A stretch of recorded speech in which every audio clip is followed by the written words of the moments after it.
bien évidemment, on va parler d'audiovisuel. Et on va parler de 10 choses que j'aimerais voir un jour à la télé.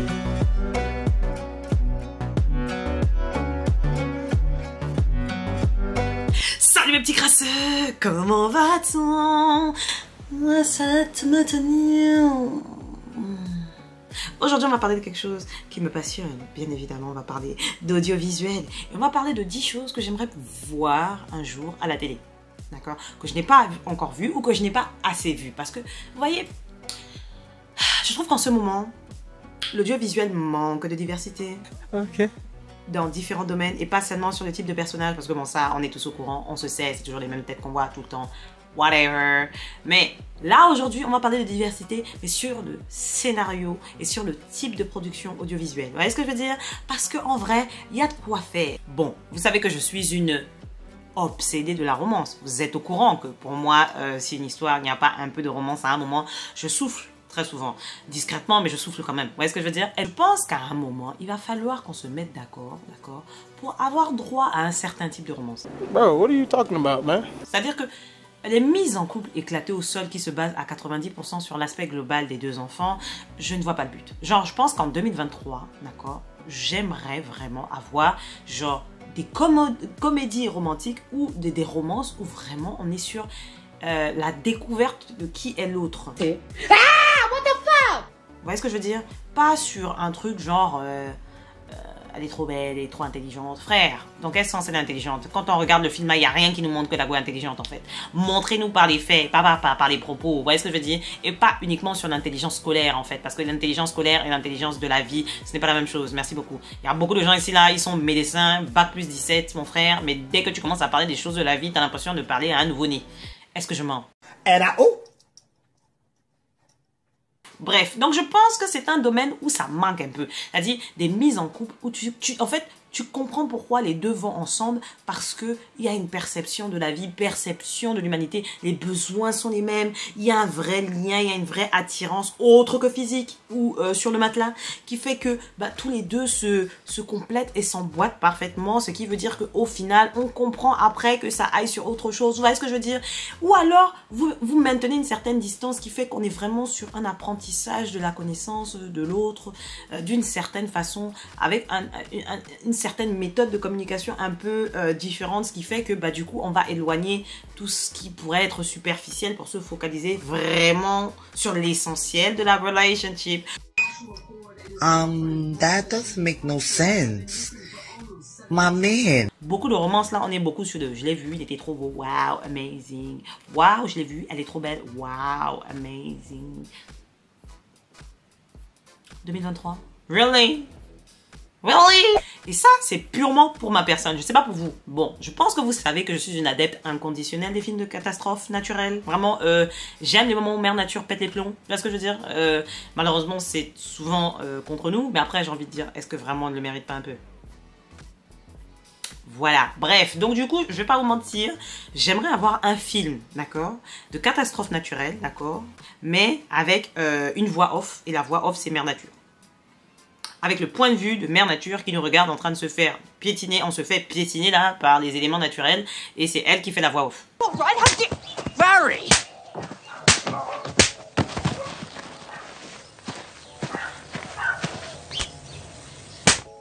Pas un être humain. On ne suit pas le point de vue des êtres humains. C'est bon, on les a assez suivis. Ghetto, anyway, perte de temps. Et puis bon, ils survivent. Voilà. Là, on veut le point de vue de Mère Nature qui veut elle-même survivre. Tu vois, en mode, ouh, on a la fièvre ici dans les lieux. Il est temps d'évacuer la grippe. Et la grippe s'appelle être humain. Voilà, merci beaucoup. Vous voyez ce que je veux dire? Genre, Mère Nature sort ses anticorps. Vous voyez ce que je veux dire? Et je pense que ça aurait un bon potentiel. Surtout si c'est tourné façon humour un peu, vous voyez. Après, je sais pas ce que vous en pensez, mais moi, en vrai, je prends. La vérité, petit film action comme ça là, avec des explosions, volcans, vraiment avec des petites explosions, les gens qui meurent vite là, voilà, vous savez, tornade, volcan, cyclone, voilà, variation de température extrême, vague, tsutsu, pour pas dire tsunami, vous voyez ce que je veux dire? Genre vraiment, mais du point de vue de Mère Nature, qui fait ça à la façon orchestre,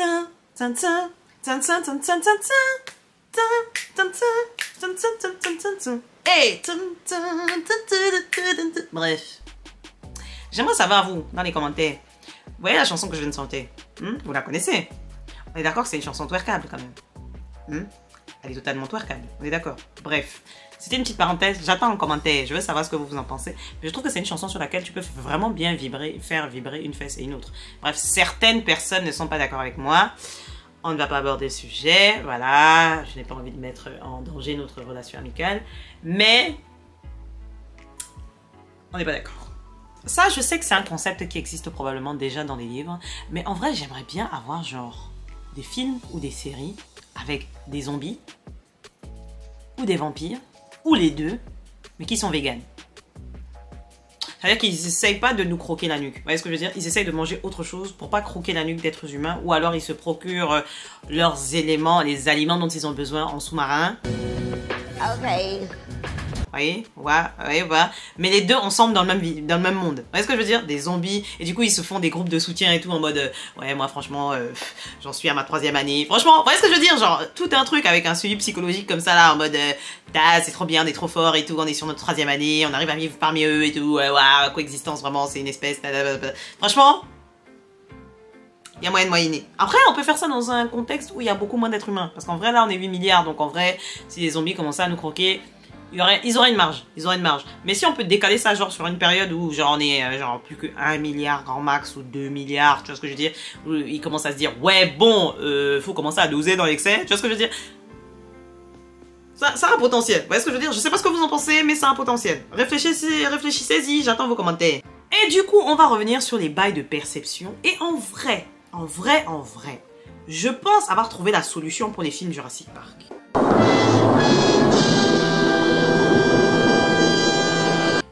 Parce que, je sais pas si vous savez, mais le dernier film n'a pas marché, d'accord? Et celui d'avant n'a pas marché non plus, il me semble. C'était, enfin, celui d'avant, ils y étaient presque. Genre, ils ont failli rentrer dans leurs frais. Pas totalement, mais presque. Le dernier, ils sont pas du tout rentrés dans leurs frais. Ok, c'était catastrophique au point où les tontons étaient prêts à faire un crossover avec Fast and Furious, s'il te plaît. Mais bon, bref, là n'est pas le sujet. Là, maintenant, je veux juste parler d'une possibilité de sauver Woody. Et pour sauver Woody, moi, je suggérerais qu'il nous fasse le prochain Jurassic du point de vue des dinos. Du point de vue des dinos. Tout simplement, je suis désolée. Donc on rentre dans l'esprit des dinos et on voit comment ils échangent, comment ils perçoivent les êtres humains à se dire mais vraiment les petits légumes là qui sont là sous nos yeux, ils sont là à nous narguer là, bon, on peut leur croquer la fesse ici dans les yeux. Vous voyez ce que je veux dire? Un petit truc un peu fun là, voir comment ils perçoivent l'humanité et tout ça, les échanges, comment est-ce que les espèces arrivent à évoluer, même au sein de la faune et de la flore de l'époque, genre à l'heure actuelle, genre comment est-ce qu'ils communiquent avec les autres animaux, vous voyez ce que je veux dire, genre oui, il va y avoir des échanges, donc à un moment, connecting people, mon frère, Nokia 8210, en fait, à un moment, c'est bien beau le point de vue de l'être humain, mais bon, ça va, on a fait le tour, quoi, il y a toujours un couple, un gars, rapprochement, sentiment, survie, ouais, ça va 2 minutes, ok, on est sur des dinos qui de base arrivent dans un univers qui n'est pas les leurs, et puis ils sont perturbés par ce qu'ils voient, clairement, il y a des trucs qu'ils découvrent, ils savent même pas que ça existe, vous voyez ce que je veux dire, genre, leur point de vue, c'est eux qui sont réellement perturbés par les bails, donc en vrai, pourquoi pas se concentrer sur eux? Mais ce qui passe au montage. Franchement, tu m'épuises. Trop d'amour. Goûte ma chose, tu dis comment que c'est bon ou pas. Goûte d'abord. Je dis. C'est bon, je me casse. Merci.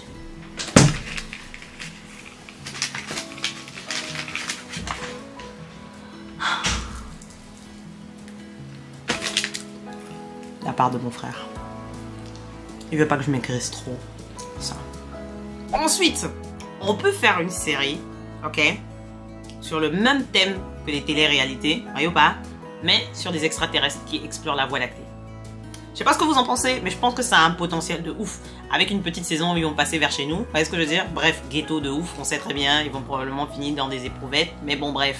Tu vois ce que je veux dire? Après, s'ils sont une intelligence superficielle, ils sauront comment nous esquiver, parce qu'en vrai, ils vont regarder nos foutaises, ils vont se dire, ouh, moisissure, est-ce qu'ils vont cette planète là? Il y a vraiment trop de problèmes, ça peut péter à tout moment, nous on n'est pas là pour souffrir, en plus on peut se choper des maladies. Alors, cousin Coco, Vivi, tout ça là, évoluons. Vous voyez ce que je veux dire? Ça a du potentiel. Franchement, imaginez un petit E.T. là, une petite communauté, ils sont là en mode la la, tu vois ce que je veux dire? Vous éloignez de Dora l'exploratrice, mais dans la Voie lactée, vous voyez ou pas? Genre en mode, ouh, on a découvert ce petit secteur là, vraiment très coloré, tout ça là, le beurre, l'argent du beurre, petite télé-réalité, on se tape des barres, tout ça là. Il n'y a pas forcément besoin qu'il y ait des aliens qui essayent de croquer la fesse de tout le monde, mais en vrai, genre perception de différentes formes de vie, tout ça là, ça peut être marrant. Ça pourrait apprendre aux gens aussi la tolérance et arrêter d'essayer de trancher tout ce qui est un peu différent. Ce n'est que mon point de vue. Par contre, attendez. Là, il y a un type d'émission que j'aurais bien voulu voir, en vrai, à la télé, à l'époque où je regardais encore la télé.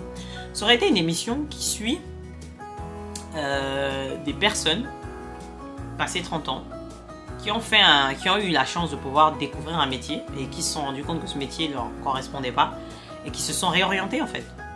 Leur genre de changement, le changement professionnel est passé 30 ans. Parce que généralement, on va parler des jeunes qui vont se réorienter pendant leurs études. Mais on fait toujours croire aux gens qu'il faut absolument que tu aies trouvé ta voie là tout de suite dès que tu as 18 ans et que tu restes dedans jusqu'à la fin de ta vie. Mais en vrai, c'est pas obligatoire, tu peux changer à un moment. Ben, c'est ça que je dis qu'il faudrait peut-être montrer. Vous voyez ce que je veux dire? Genre dans une émission constante, tu vois, où on te montre, tu suis des personnes, je sais pas, qui étaient je sais pas, serruriers et qui sont devenus, je sais pas, ostéopathes. Vous voyez ce que je veux dire? Genre, montrez-nous des choses. Vous voyez ce que je veux dire? Merci. Par contre, là, bien évidemment, je me sens concernée par ce sujet. Ce serait bien quand même qu'on ait peut-être une petite série sentimentale. Mais quand je dis sentimentale, c'est plus genre, on suit la recherche de l'amour d'un personnage, d'accord? Mais asexuel. Dans le monde dans lequel on vit à l'heure actuelle, avec un taux de personnes asexuelles très bas dans la population mondiale, vous voyez ce que je veux dire? Donc du coup, tu gravites plus avec des personnes en dehors de la LGBT mafia, vous voyez ce que je veux dire? Donc du coup, voilà, et puis même dans la LGBT mafia, c'est pas tout le monde qui a envie de fréquenter des asexuels et demisexuels, vous voyez ce que je veux dire? Donc du coup, en vrai, ce serait bien d'avoir une série, peut-être un peu humoristique, vous voyez, parce que bon, sinon, si le but c'est de pleurer, voilà quoi, bref, humoristique, mais où tu suis en fait le progrès de la recherche d'amour de quelqu'un qui déjà découvre qu'elle est asexuelle, et puis ensuite, par le fait qu'elle connaît maintenant son spectre, elle essaie de trouver un moyen de trouver un partenaire ou une partenaire qui sera adapté à sa personne, et ensuite bien évidemment garder ce ou cette partenaire, ou bien genre pourquoi est-ce que la relation ne marchera pas la première fois et pourquoi est-ce que les suivantes pourraient marcher, vous voyez ce que je veux dire? Bah, je pense que ça a un potentiel, je sais pas ce que vous en pensez, mais ça pourrait être fait. Ça par contre c'est quelque chose que j'aurais bien voulu voir, une émission, vous savez les jeux de télé là, vous voyez, à la Koh-Lanta, tout ça là. Voilà, là, voilà. Des séries, des jeux comme ça là, mais où justement le fait d'être dans le banditisme, le retournement de veste et la trahison, bah justement tu perds. Genre un jeu où tu gagnes en étant quelqu'un de bien. Parce que soyons honnêtes, la majorité des jeux, franchement, il faut mentir, cacher qui tu es, retourner ta veste, vraiment, voilà quoi. Plus tu trahis, plus tu as de chances de gagner, on va pas se mentir. Et vraiment, je pense qu'à un moment, ce serait peut-être bien de vendre des bonnes valeurs de temps en temps. Donc, faites des jeux où les gens peuvent gagner en étant des gens bien, je pense. Là, c'est peut-être juste mon point de vue, mais ce serait pas mal. Est-ce que je veux dire, genre vraiment... que le truc soit équilibré. Est-ce que je veux dire, genre à un moment, voilà quoi. Et bien évidemment, tu ne dis pas aux gens qui viennent faire le jeu que c'est ça le but, parce que sinon c'est pas drôle. Est-ce que je veux dire? Par contre, il y a un truc là, en animé. Je pense que c'est en animé que ça aurait été stylé. Un peu comme la série là, je sais pas si vous vous rappelez l'animé où les pays étaient représentés par des personnages, genre chaque personnage était un pays. D'accord? Eh ben, moi j'aimerais bien faire la même chose avec des consoles de jeu. Genre, ils sont tous dans une société et chaque personnage en fait représente une console de jeu et le bâtiment en fait ça représente l'univers du jeu vidéo. Qu'est-ce que vous en pensez? Moi je pense que c'est un potentiel. Bon, mais c'est-à-dire même les anciennes consoles, les vieilles consoles qui sont maintenant collector, les PC gamers et les PC normaux, enfin, tout ce qui pourrait permettre de jouer d'une façon ou d'une autre, et tu mets tout en fait, même les portables. Téléphones portables, ils sont là, tous à gravité, et du coup, il y a un écosystème. Vous voulez des exemples? Oui, s'il te plaît, des exemples. Allez, d'accord. Certains jugent d'autres en disant, toi, vraiment, ta fonction, c'est pas vraiment de jouer aux jeux vidéo, t'as juste des applications, mais en fait, tu sers à rien. Les consoles, et puis les PC vont dire, de toute façon, nous, on peut jouer à tous les jeux, et puis les consoles vont dire, ouais, mais moi, ma fonction première, c'est de jouer aux jeux. Toi, certes, tu es un PC gamer, mais bon, vraiment, est-ce qu'on peut vraiment te considérer comme étant essentiel? Vous voyez ce que je veux dire? Genre un espèce de... espace Schengen là, petite embrouille entre consoles. Franchement, à la Gossip Girl un peu. Gossip Girl version console. Franchement, salade tomate oignon. Et tu vois les anciennes consoles un peu old school là, puristes, qui sont là, qui regardent les dernières générations. Ils disent, oh, tellement gay tout.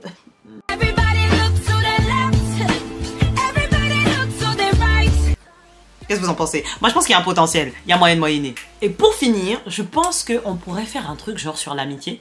Je sais pas ce que vous en pensez, mais genre un concept sur l'amitié, mais à travers différentes cultures. Je sais pas si vous voyez, parce que on va pas se mentir, en fonction de où tu te trouves dans le monde, déjà l'importance de l'amitié n'est pas la même, la perception de l'amitié n'est pas la même, et les fonctions de l'amitié ne sont pas les mêmes. C'est-à-dire que, et puis déjà même en fonction, déjà hommes et femmes, on n'a pas du tout la perception de l'amitié de la même façon, on ne traite pas nos amis de la même façon, on n'attend pas les mêmes choses de nos amis. Vous voyez ce que je veux dire? Mais je me dis genre, perception de l'amitié en fonction de où tu te trouves dans le monde, et déjà en fonction de quel groupe tu appartiens, etc. Vous voyez ce que je veux dire? Genre, je trouve, et en fonction de l'âge que tu as aussi, je trouve que en fonction de l'âge que tu as, déjà les relations c'est pas la même chose, et puis comment les maintenir, qu'est-ce qu'il faut faire, qu'est-ce qu'il faut pas faire, des choses qui sont considérées comme des red flags en amitié dans certaines zones et certaines qui ne sont pas considérées comme des red flags dans d'autres régions. Vous voyez ce que je veux dire? En vrai, il y a moyen de moyenner. Bref, je pense que je vais m'arrêter parce que la vidéo, ça fait déjà, ça va bientôt faire 20 minutes que je parle là. Bref, je vais vous laisser tranquille. J'attends avec impatience vos retours. J'aimerais bien savoir, vous, quels sont les types de programmes que vous auriez voulu voir qui n'existent pas ou qui n'existent plus. C'est possible aussi. Voilà. En tout cas, moi, j'ai fait le tour. Je pense qu'il y a d'autres idées. Mais ça, là, c'est des trucs auxquels je pensais, là, comme ça. Là, je me suis dit, ça mérite bien une petite vidéo, ça. Anyway, on est ensemble par le lien capillaire. Et bien évidemment, merci à Crass Entertainment d'être le sponsor de cette vidéo. Anyway, bisous. Love you.